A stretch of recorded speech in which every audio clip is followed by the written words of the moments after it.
they're trying to capture what they have, what's left, but I don't think they can revive it and make it vibrant again. In the United States, so they say, there are no hyphenated Americans. No matter where you come from, you are American, first and last. Well, nothing like a little Canadian cultural longing to challenge that. In Vermont, the descendants of French Canadians who moved south in search of work want to recapture some of their culture. And this is not Canadian. Language is not the issue. Carol Off first brought us the story of Le Petit Canada last fall.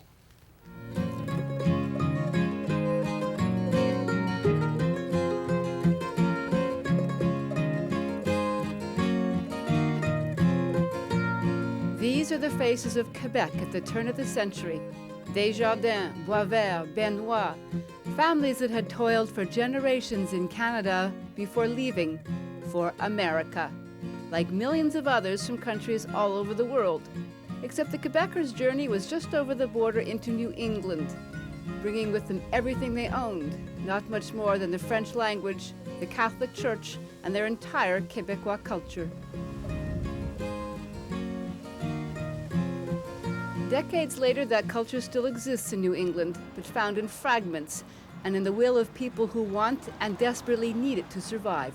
Here we have my grandfather, Jean-Baptiste Marion, who is the first ancestor to come to the United States from Canada. He was born at Saint-Antoine-de-Tilly in Quebec.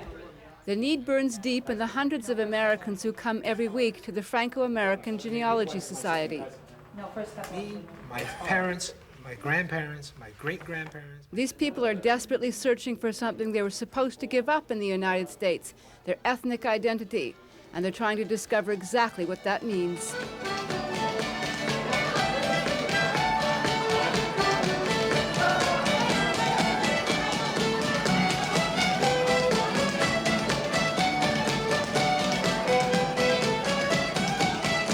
The Québécois Soirée, an evening of lively song and dance, was once the centerpiece of a vibrant French community in New England. It hasn't been seen in years, but now it's coming back, at the insistence of a new generation of Yankee Quebecers who believe it's one of the few things that gives their lives meaning.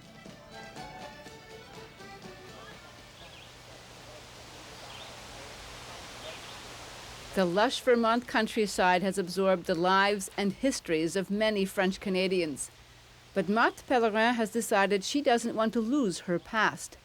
The death of a favorite uncle made Pellerin suddenly realize the culture may soon die as well. My Uncle Henri died just before my dad did, and he had such a warm smile and just added so much life to the family gatherings, and I thought, geez, you know, how could it be that he won't be there the next time?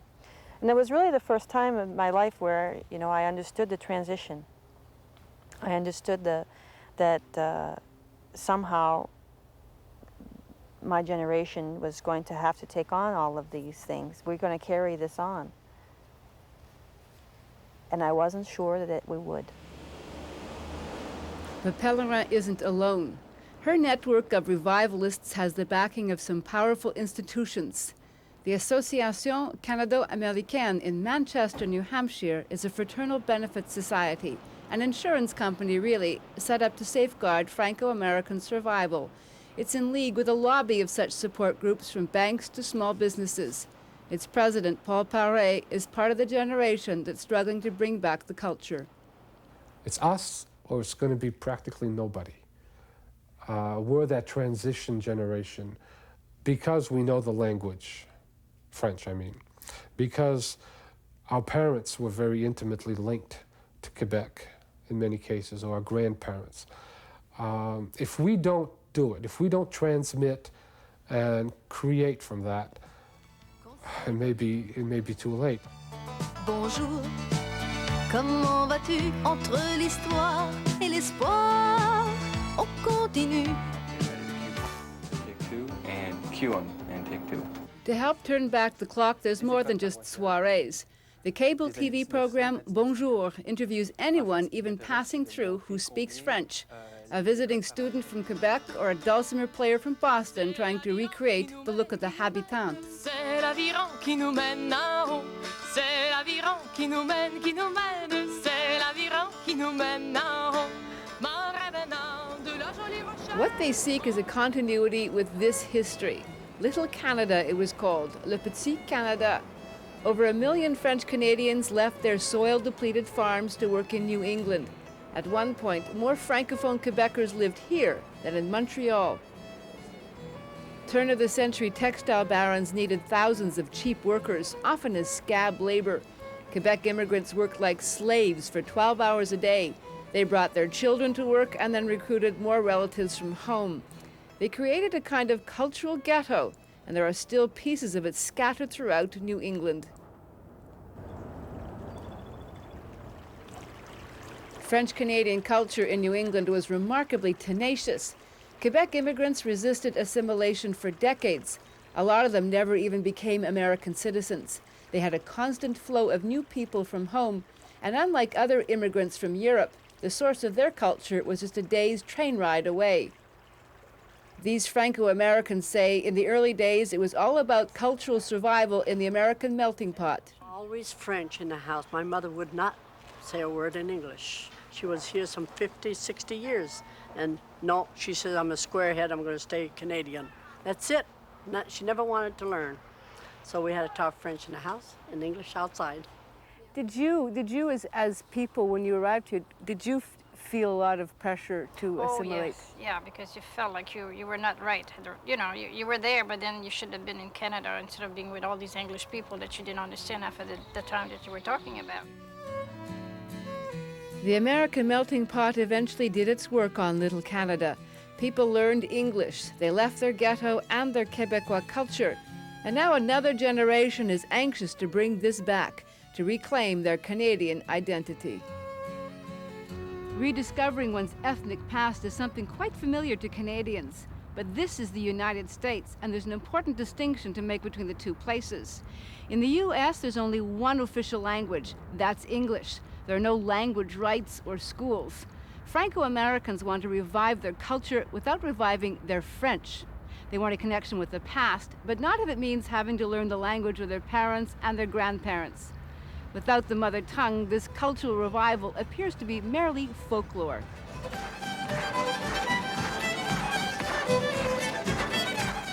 They're taking up clog dancing, reviving traditions of the past, and recording the stories and songs of their grandparents. But they're not learning to speak French. What they're seeking is an identity. They want to be hyphenated Americans. They feel the American melting pot has failed them.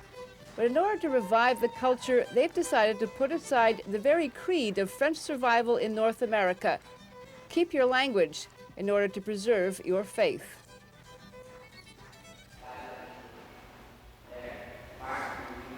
As in Quebec, the French language and the Catholic Church were the cornerstones of La Survivance here, but neither support exists in any strength in New England today.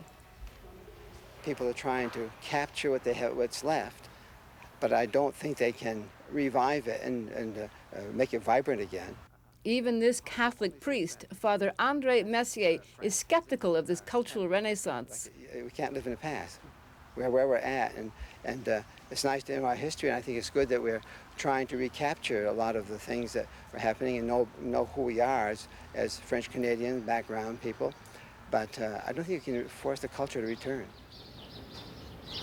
The Catholic Church had ensured that previous generations were taught in French, but those schools no longer exist, nor do the pressures to speak the language.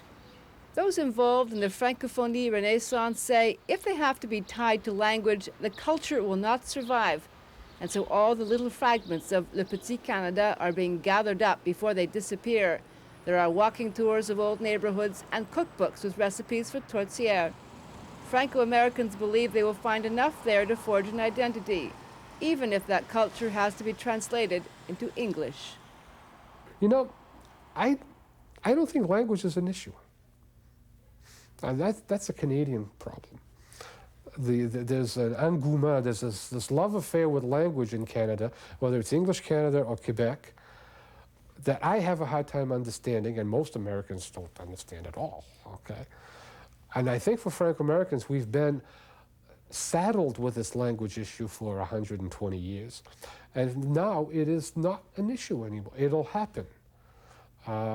Either it's going to disappear completely or it's going to continue in some way.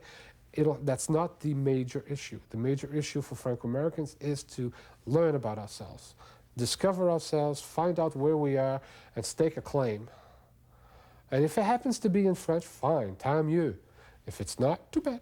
The French language issue is a very touchy issue amongst Franco-Americans, because you have a generation that was either not taught French or refused to speak French, and there's a lot of guilt feelings and a lot of conflict about that. And when I bring my family to a soirée or to Quebec, and if they meet somebody new, they get introduced to my kids, and inevitably one of the very first questions is, do they speak French?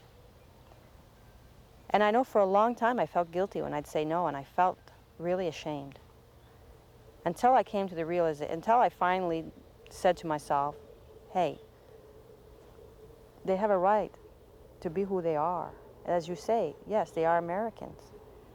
And if they don't speak French, that does not make them any less Franco. But the culture being revived here resembles nothing from contemporary Quebec.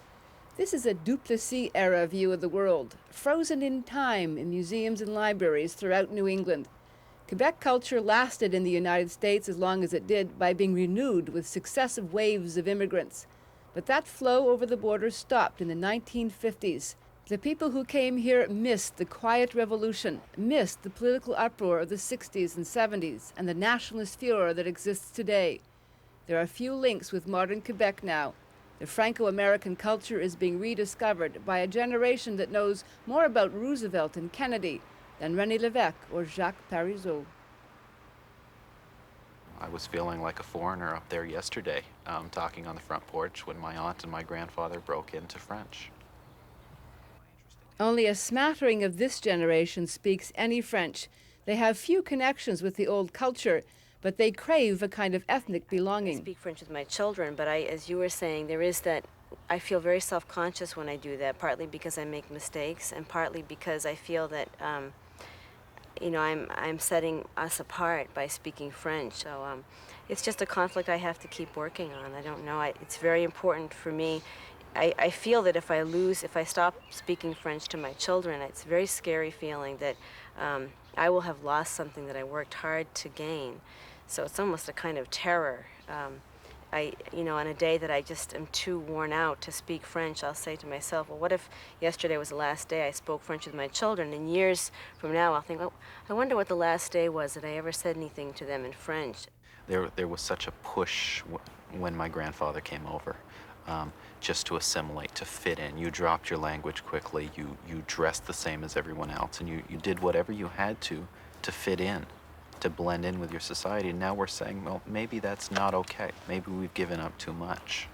And that's the question I've found myself asking is, have we given up too much in less than 100 years? The goal is not to shame the young folks because they don't speak French.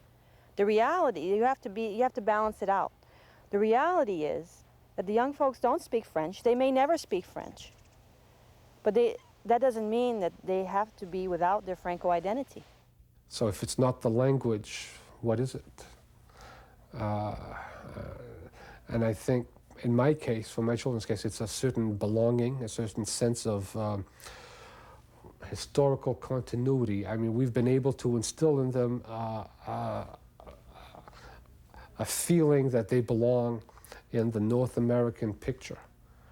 They're not only Americans, they are Americans, but they belong in something that's bigger and something that is not necessarily better, but is broader. Most of the songs I find on scrap paper. Like here, this one came from Madame Fortin's home. And when I received it, I said, why is somebody sending me an old calendar? I couldn't understand why. Until I turned it around and it was written chanson on the back, and sure enough, there's a song on the back of every page. Marthe Pellerin has decided her role in this evolution is to collect all the songs of her parents' generation to pass on to the next. My fantasy is that in the future, there will be a Franco-American culture here in New England. It's not going to look Quebecois. It's not going to look Cajun. It's not going to look, it's going to be different. It's going to be their own. And that's how I foresee the culture living on.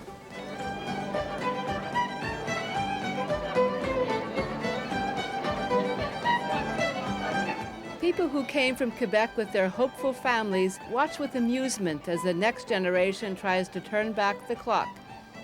Those here in New England who seek to restore their traditions look to their mother country, Canada, for the model of cultural resistance, where Gaelic song and music has returned to Nova Scotia, where the Francophonie appears to survive in the prairies, where children study a dozen languages in government-funded programs. And they wonder what it is you have to give up to get your culture back. For Primetime News, I'm Carol Off.